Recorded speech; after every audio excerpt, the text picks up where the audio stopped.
Esta es una emisión de crítica artística y periodística. Todas las personas que aquí aparecen fueron grabadas con su autorización y cualquier opinión y o información transmitida refleja el punto de vista de su autor, mas no el de Azteca.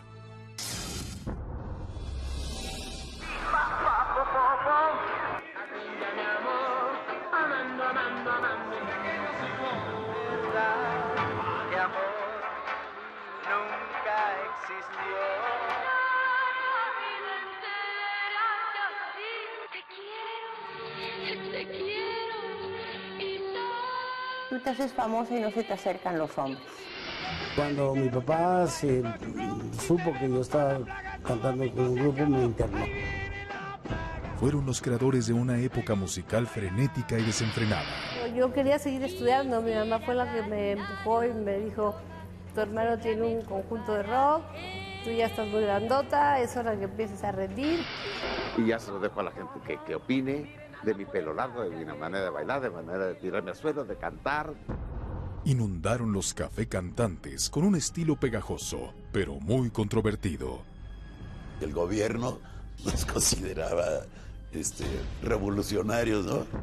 Eran los años 60 y ellos eran los grandes ídolos de la época dorada del rock and roll en México. Quizá le entré a unas cosillas al principio por pertenecer a un grupo, por unirme. Es que sí le pegaban a la droga, ¿cómo que no? Surgido como un género derivado de la combinación de ritmos del folclore estadounidense, el rock and roll en México se convirtió en un auténtico fenómeno musical debido a sus ocurrentes canciones, agitados bailes y estrafalarias modas.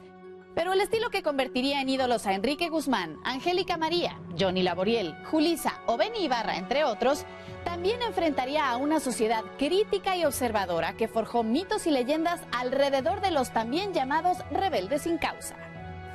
Soy Atala Sarmiento y esta es la historia detrás del mito de los ídolos rock and rolleros. Bienvenidos.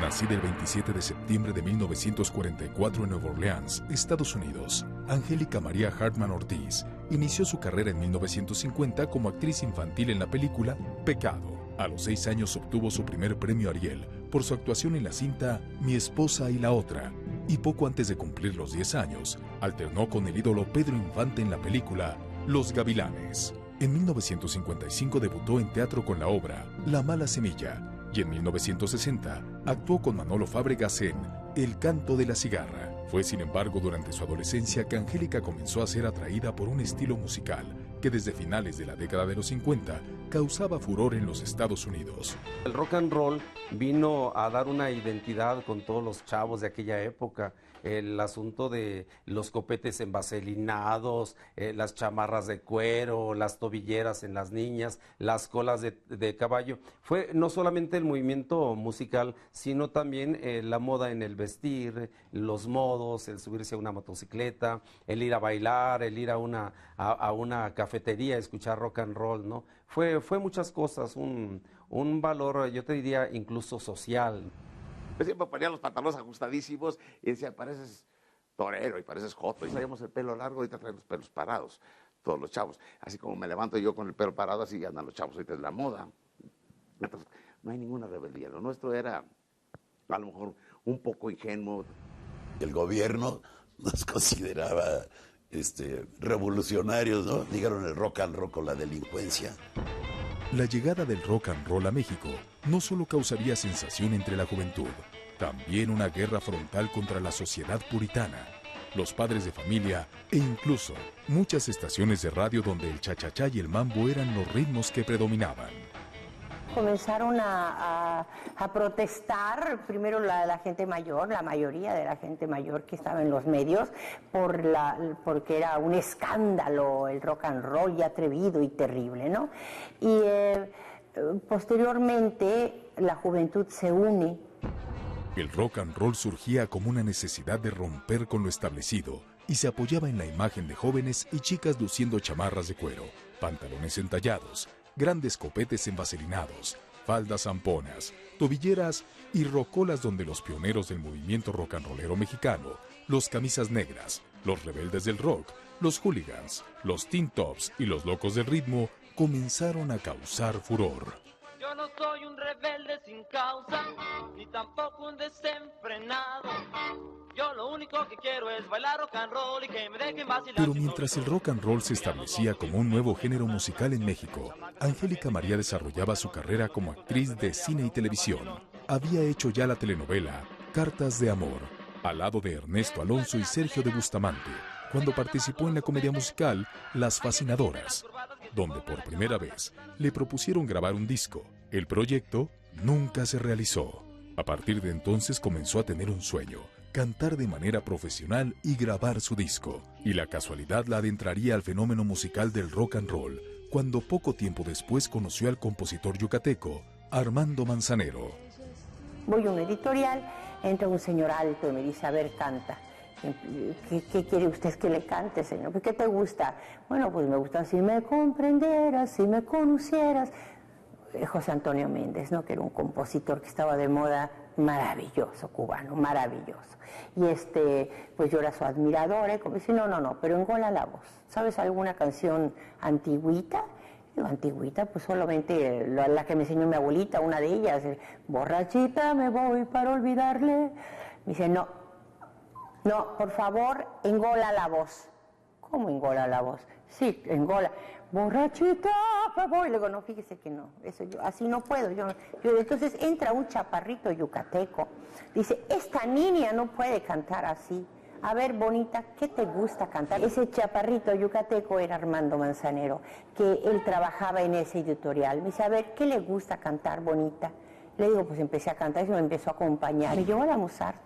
A las 2 semanas estábamos grabando Eddie, que era un rock and roll, con Armando Manzanero. El rock and roll mostraba que no solo las voces masculinas lograban imponerse en este género musical. También las mujeres tenían una fuerte influencia en la construcción del ritmo, que para las compañías disqueras significaba un gran negocio. Angélica poseía un estilo dulce y sentimental, una característica que la distinguía de entre las demás intérpretes. Era lo que yo sentía, era como yo era. Yo fui completamente sincera. Ahora las canto con nostalgia y recuerdo cuando era sincera y las cantaba así. Entonces puedo seguirla cantando por eso, ¿no? Pero era yo tan sincera cuando cantaba esas canciones. Era lo que yo sentía, lo que quería, lo que sentía por un muchacho, como yo era. Pero a diferencia de las figuras femeninas pioneras del rock and roll, Gloria Ríos, Leda Moreno, Queta Garay, Vianey Valdés o las hermanitas Jiménez, Angélica María aparecía ante el público con una imagen diferente. Yo era el prototipo de la muchachita buena de mi época, ¿no? Yo cantaba las canciones fresas, todas así, que me quiero enamorar y no sé qué, una muchacha enamorada del amor, pero era como era. En 1962, Angélica grabó su segundo disco, en el que reafirmó su éxito gracias a otra canción de Armando Manzanero, Paso a Pasito. Paso a pasito llevaré.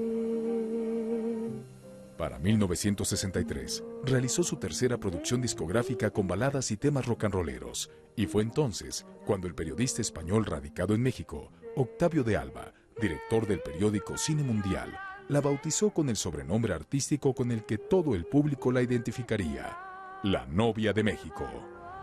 Era la más importante de cine, y el cine en México era muy, muy importante, la industria. Entonces él fue el primero que me puso la novia de México. Después empezaron los refritos, todo el mundo me empezó a decir así. Divino eso de la novia de México, es el apapacho, el mimo más grande que me han dado en toda mi carrera. Más allá de ser la novia de México, era el sueño de todos los jóvenes sesenteros, que veían en ella no solo a una artista admirada, También a una mujer de gran belleza, pero inalcanzable.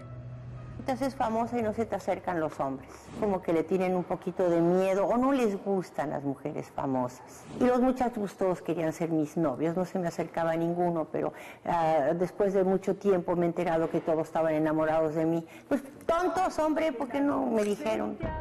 Pero en 1962, cuando Angélica protagonizó la película Mi vida es una canción, al lado del rock and rollero más exitoso del momento, Enrique Guzmán, exintegrante del grupo de los Teen Tops, surgió el romance más esperado del rock and roll. Mi romance con Angélica fue de manita sudada, nada más. Nunca tuvimos más que eso. Luego ya yo iba y pecaba por otro lado. A la par se convertirían en la pareja romántica más simbólica del movimiento rock and rollero. Angélica María continuó grabando discos y cosechando éxitos. Surgieron así las canciones Abrázame fuerte, Con un beso pequeñísimo, Dile adiós, Fortachón, Johnny el enojón, entre otras que marcaron toda una época. Cantábamos lo que la juventud quería escuchar, lo que nosotras sentíamos. Para 1967, Angélica María comenzó a realizar giras internacionales y grabó su octavo disco en el que incursionó en nuevos géneros musicales, la balada y el ranchero. A pesar de ello, siguió siendo una figura recurrente en las caravanas del rock and roll. Enrique Guzmán nació en Caracas, Venezuela, el 1 de febrero de 1943, pero fue en México donde se consolidó como uno de los pilares del rock and roll en español. Su padre, Jaime Guzmán Esparza, fue quien motivó su gusto por la música. Fue en 1957, mientras practicaba patinaje en el Parque Chapultepec, que Enrique Guzmán conoció a Sergio Martel y a los hermanos Jesús y Armando Martínez, con quienes decidió formar una banda de rock a la que llamaron los Teen Tops. Yo no recuerdo si alguna vez me quise dedicar a esto. Yo tenía entonces 14 años, 15 años. Y aprendí a tocar la guitarra desde chico. Mi padre me enseñó a tocar la guitarra. Y ese fue la llave que me abrió. Nos dedicamos a reunirnos los fines de semana y tocar canciones de rock and roll. Más bien para que nos cerraran el ojo las muchachas. Enrique era el bajista del grupo, pero una tarde en que los Teen Tops se presentarían en una estación de radio, Armando Martínez, vocalista del grupo, enfermó de la garganta. Guzmán entró a sustituirlo. El resultado fue tan sorprendente que los Teen Tops decidieron que Enrique sería la voz principal del grupo. En abril de 1959, los Teen Tops conocieron al director artístico Jesús Hinojosa de la compañía discográfica Columbia, quien los invitó a grabar su primer disco, una producción en la que estaba incluida la canción La Plaga, versión en español del tema interpretado por el cantante norteamericano Little Richard, y que se convertiría en el primer gran éxito de los Teen Tops. Me gusta bailar. De repente decidimos hacerlo en español. ¿Por qué? Porque no manejábamos muy bien el idioma, porque las letras eran como difíciles de entender. Y empezamos a grabar en español. El primer sencillo incluía también El rock de la cárcel, un tema que en Estados Unidos había colocado a Elvis Presley en los primeros lugares de popularidad y cuyo éxito en México se repitió en la versión de los Teen Tops. Sin embargo, el rock and roll era una música mal vista y en el caso de Enrique Guzmán, su incursión en este género también afectó su relación familiar. Mis papás, en cierto momento yo dejé de hablar con ellos, más bien con mi padre. A mí no me dejaban llegar más que a las 11 de la tarde, de la noche a mi casa. Y cuando mi papá se supo que yo estaba cantando con un grupo, me internó en un colegio.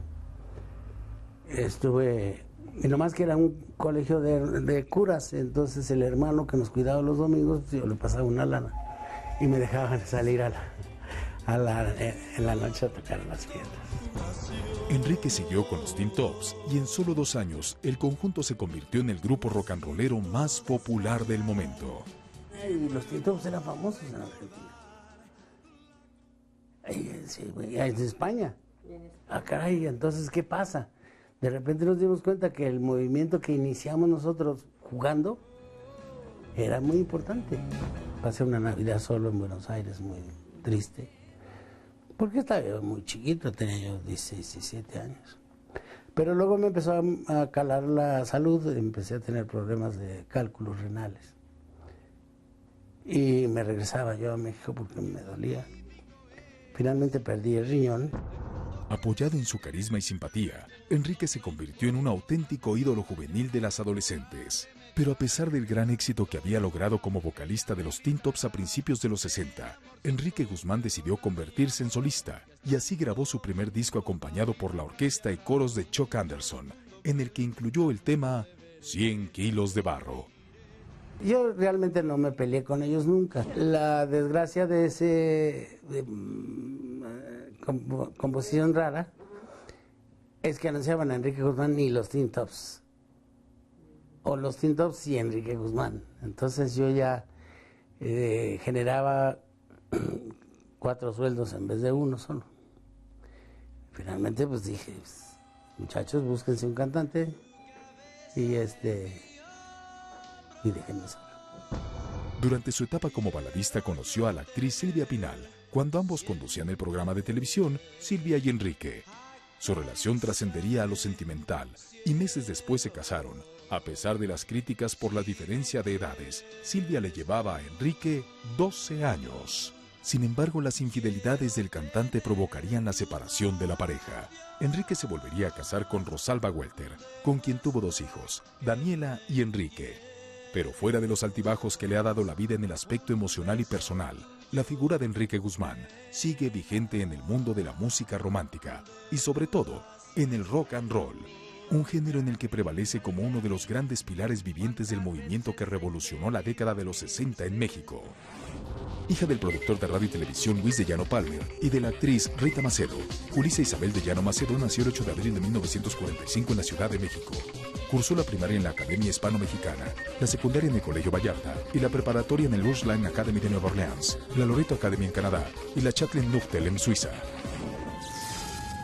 Julissa incursionó en el rock and roll a los 14 años cuando se integró como la primera vocalista femenina de un grupo musical, los Spitfires, conjunto en el que tocaba su hermano Luis de Llano.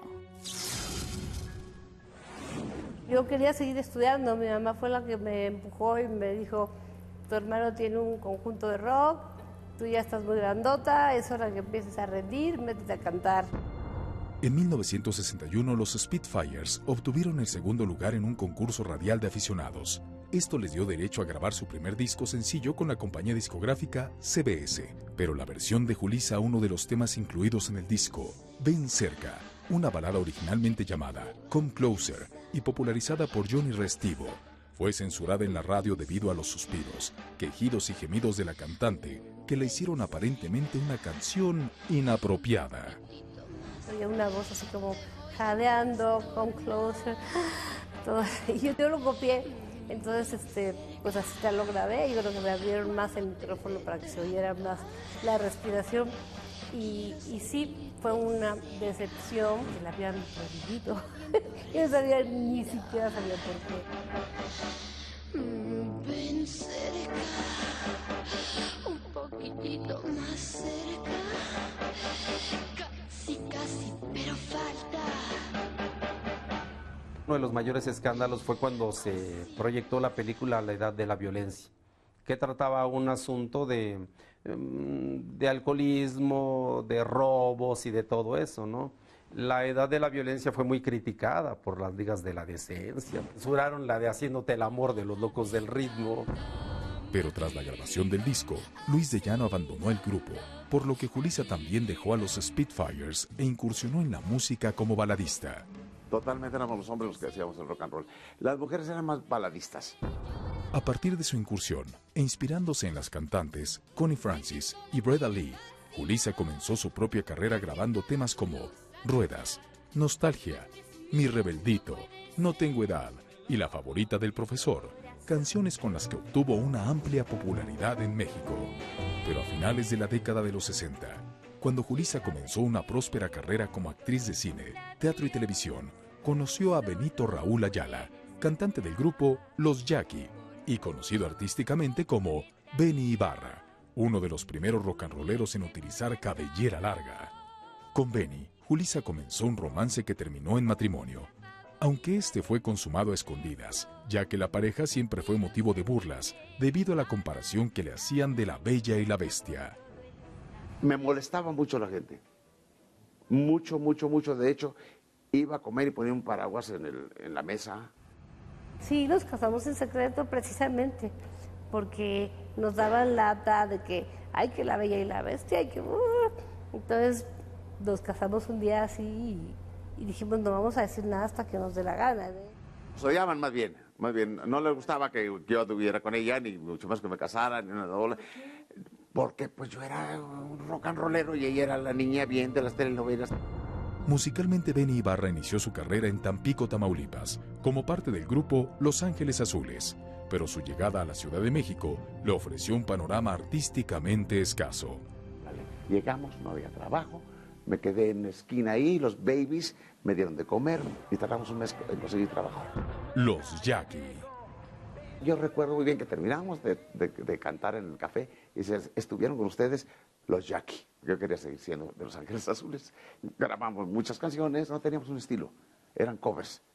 Grabamos de los Beatles, grabábamos de los Stones, cosas así. Entonces...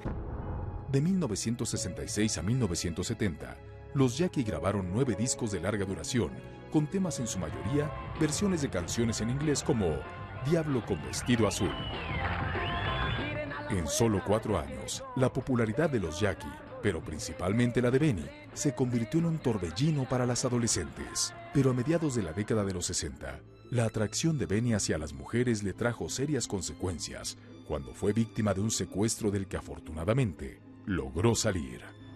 Pero eso era porque andaba por ahí pellizcándose a la hija de algún politiquillo y creo que el papá no le gustó y...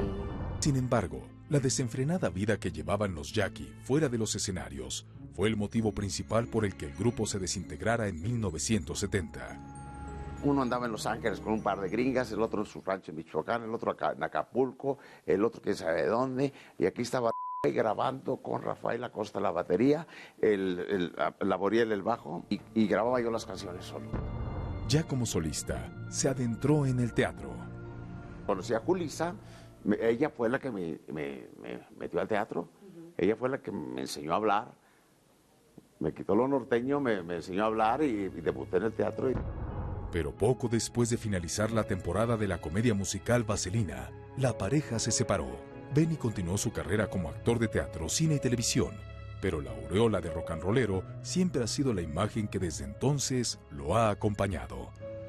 Yo hice lo que tenía que hacer y ya se lo dejo a la gente que opine de mi pelo largo, de mi manera de bailar, de manera de tirarme a suelo, de cantar. En el rock and roll yo vivo del pasado, no en el pasado. En la década de los 60, los café cantantes se convirtieron en el principal escenario de los intérpretes del rock and roll. En garajes o pequeños locales se instalaban rocolas, mesas y un espacio para bailar, donde los rock and rolleros comenzaron a influir en la cultura popular de México. Entre esos cantantes estaba Juan José Laboriel López, hijo del compositor Juan Laboriel Ortiz, y la actriz Francisca López, y quien poco después sería famoso con el nombre artístico de Johnny Laboriel. Johnny se inició profesionalmente en la música como vocalista del grupo Los Reyes del Rock, aunque fue el cómico Jesús Martínez Palillo quien lo bautizaría en la Carpa México con el sobrenombre que los haría famosos, Los Rebeldes del Rock. Surgido en 1958 con Los Rebeldes del Rock, Johnny Laboriel fue el primer intérprete de color que logró colocar simultáneamente 10 éxitos musicales en la radio, aunque hubo una época en que su carrera estuvo en riesgo debido a las adicciones. Los problemas para Johnny Laboriel comenzaron cuando empezó a saborear el éxito, la fama, el dinero y los excesos. No estás preparado.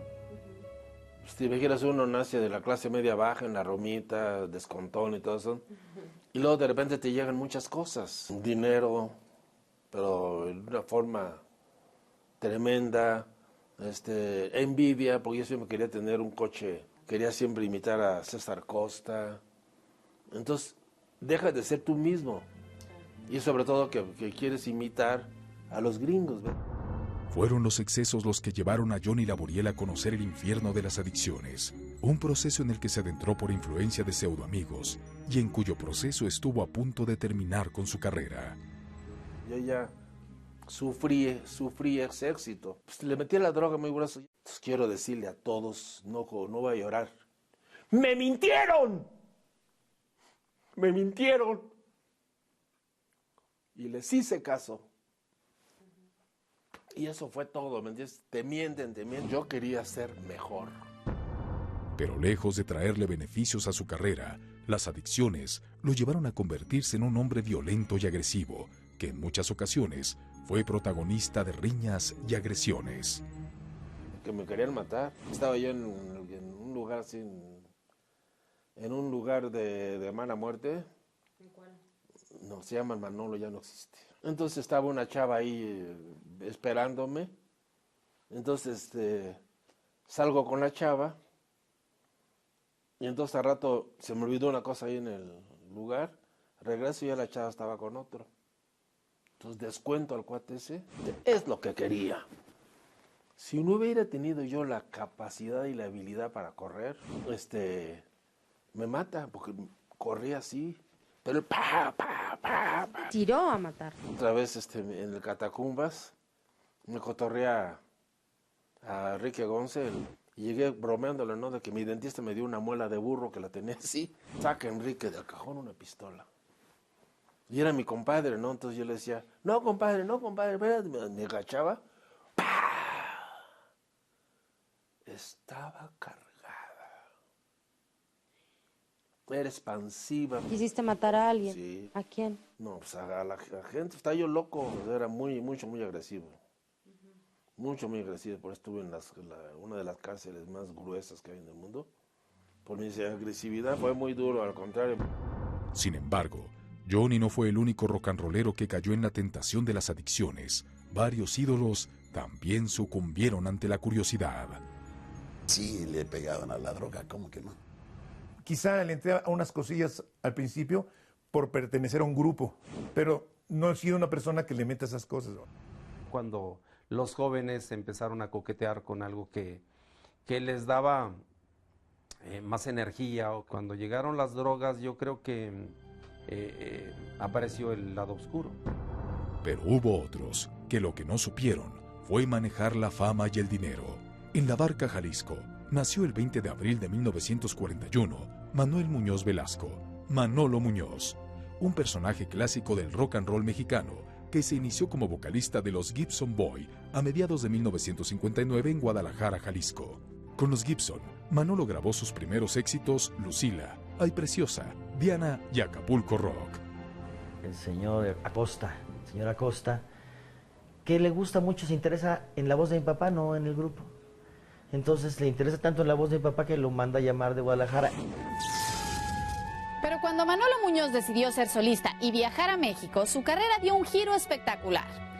Y con el lanzamiento del tema Speedy González, se convirtió en uno de los grandes ídolos del rock and roll. Mi papá lo que tenía es que era una persona con una versatilidad en la voz y eso lo hacía sentir muy seguro. No era el que tenía el mayor número de éxitos, no era a lo mejor el más carismático, ¿no?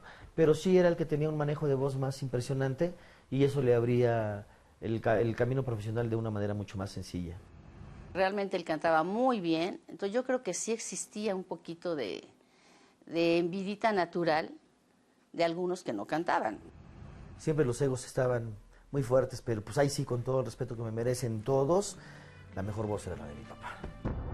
Pero la seguridad de ser un artista exitoso traería para Manolo problemas con su manera de vivir. Las mujeres, la adicción al juego y la violencia afectaron inevitablemente su entorno profesional y familiar. Que a veces dejaba colgados a los empresarios. Es que Manolo Muñoz, uno de sus defectos era ese. Pero agresivito, celoso, y yo también era bastante fuerte de carácter. Soy, ¿verdad? Entonces no era.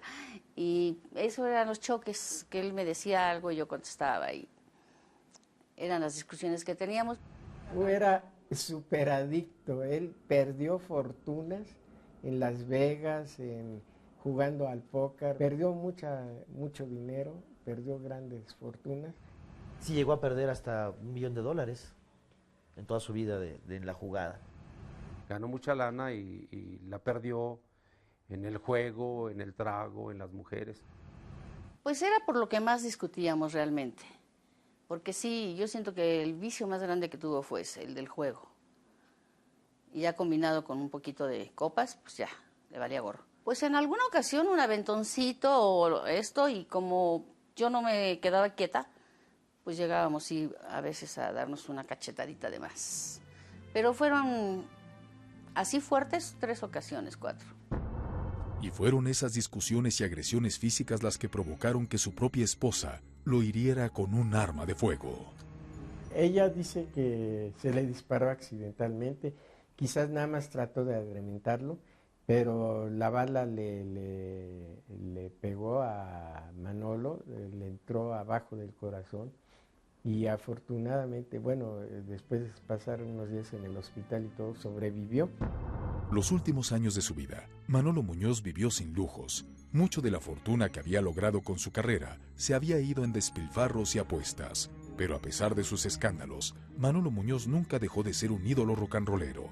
Y a pesar de su incursión en otros géneros musicales como la balada y la música ranchera, y a la escasez de trabajo, siempre mantuvo la admiración y cariño del público.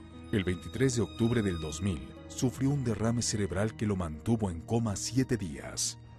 Pero ya llegó en muy malas condiciones, prácticamente en coma y prácticamente con muerte cerebral. Le hicieron una cirugía para tratar de limpiarle el cerebro de toda la sangre, pero no, ya no tuvo respuesta. De hecho, se iba deteriorando más conforme pasaban los días. Nos dijeron que si quedaba vivo, pues iba a quedar mal. Cuando me dijeron que iba a quedar como un vegetal en realidad, ya fue cuando me despedí de él. Manolo Muñoz murió la madrugada del domingo 29 de octubre del 2000. Desde entonces, su leyenda mítica prevalece entre los ídolos rock and rolleros. Yo disfruto cantando y es mi vida y hasta que Dios quiera. Soy Atala Sarmiento y esto fue La historia detrás del mito. Hasta la próxima.